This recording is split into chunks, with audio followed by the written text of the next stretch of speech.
Ciao a tutti! Oggi vi volevo parlare di una tipologia di scambiatori, tanto per cambiare, molto particolare. Sto parlando degli scambiatori PCHE, Printed Circuit Heat Exchangers, ovvero scambiatori di calore a circuito stampato. Sono degli scambiatori di calore che vengono realizzati con un processo produttivo molto particolare. Questo processo produttivo prevede la realizzazione delle piastre dei relativi canali con una tecnologia simile a quella che si utilizza per la realizzazione dei circuiti stampati. In pratica, tramite una, chiamiamola così, erosione elettrochimica, per dirla in soldoni, realizziamo i canali sulle piastre secondo quello che è uno schema che abbiamo preparato a computer.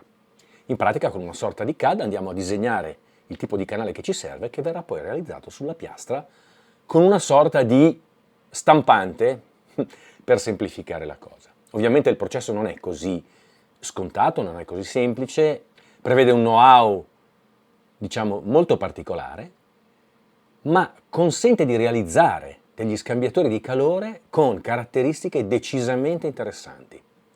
Decisamente interessanti perché? Perché è evidente che il poter realizzare un tipo di canale in questa maniera ci consente di avere una massima flessibilità e la massima, se vogliamo, fantasia nella realizzazione dei canali stessi, quindi non siamo più legati a uno stampo e quindi a, diciamo così, uno stampaggio fisico delle piastre, ma è una lavorazione meccanica, per dirla semplicemente, con tutti i gradi di libertà che questo ci lascia, ovviamente.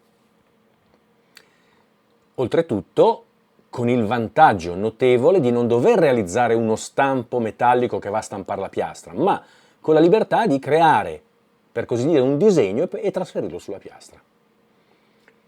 I vantaggi di questi scambiatori sono notevoli. Sono notevoli perché ci consentono di realizzare, peraltro, scambiatori multistream.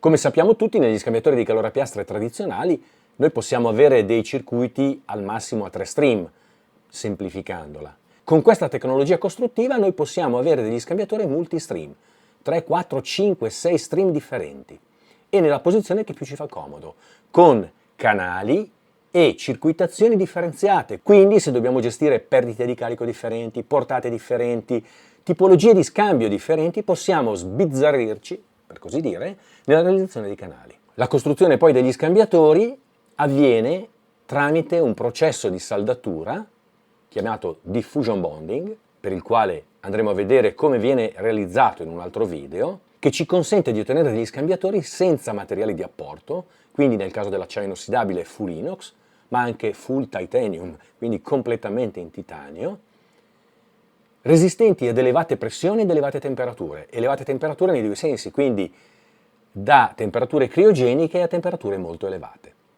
Questo evidentemente trova spazio in tantissimi settori differenti. Ovviamente presenta qualche svantaggio, il costo, i tempi di lavorazione, ma questi svantaggi sono ampiamente ripagati dai vantaggi che ne conseguono nell'ottenere degli scambiatori con prestazioni notevoli. Il discorso è molto interessante, se volete possiamo approfondirlo. Grazie e buona giornata a tutti.